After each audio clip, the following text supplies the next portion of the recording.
Alright, we're going to install the neutral sensor assembly that looks something like that onto the master pack breaker. First thing you're going to need to do is get the front cover out of the way. That can be done by the 5 screws, 1 down here, 2, 3, 4, and 5. They've been pre-loosened already just to save time, so you can slide that cover off after they're loosened and store that in a work area, clean work area. Next thing you're going to have to do, which may take the work of a helping hand, in my case, what I'll actually do is flip the breaker down because it's on a bench that I have easier access at the wiring terminals, which will be down here. I don't believe you'll have that luxury because your breaker's in mounted already, but getting down low underneath it will get you access to the unit. But first thing you need to do is go ahead and remove the 4 small countersunk metric screws that are fastening the programmer onto the breaker with a small Phillips screwdriver.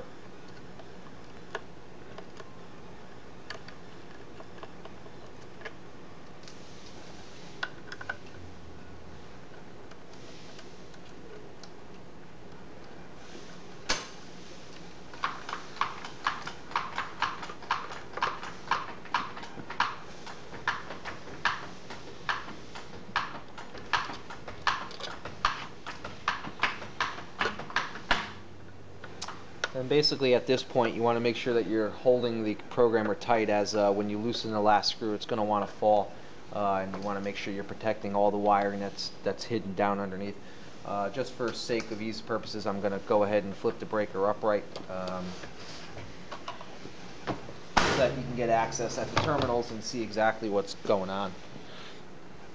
So now you see basically when we remove this little wiring cover, you see all the wiring that's housed in there. And we'll just basically route our connector that has to go here, up along the programmer, up to the coupling at the top. So again, we'll just finish removing the programmer, which is again achieved by the small countersunk screws. Now that I've taken off the last one, that should free the programmer from the back of the breaker. As you see, it's free. So what we'll do now, see if we can get us a little bit closer here.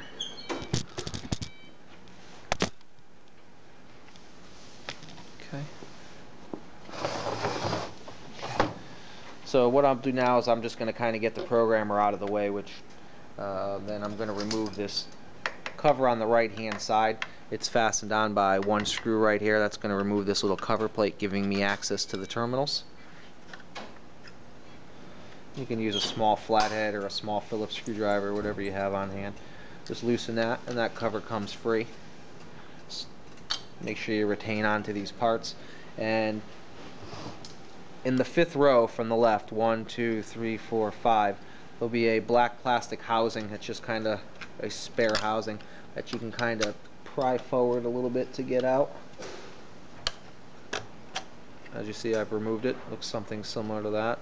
Looks very similar to the piece you're going to install, except the piece you're going to install has 2 copper tabs onto it with wires soldered to the bottom. So you're going to slide that into the 5th slot. Make sure that the white wire's towards the front. There's really no way you can put it in wrong, and you're just going to make sure that it's all the way down. Make sure that it's flush with all the others. And once you've installed the wiring with the 2 tabs, you can now see them through the front here that we've installed, this being T1 and that being T2. We're going to go ahead and reinstall the cover plate that we removed, making sure that the wires aren't pinched or they're out of the way of all moving parts in there. And you'll feel it. It'll just kind of pop in place there. It sits down into the grooves, and you just retighten that. Okay. Okay. Now, once you've got that accomplished, you want to make sure that, I'm going to take the camera off the tripod here, you want to make sure that the wiring gets in along this white plastic housing. It's a hollow plastic housing here that these little doors pop open, that you're able to actually remove them if you need to with a small screwdriver. They pop open, and then you can just basically route the wires in along that housing.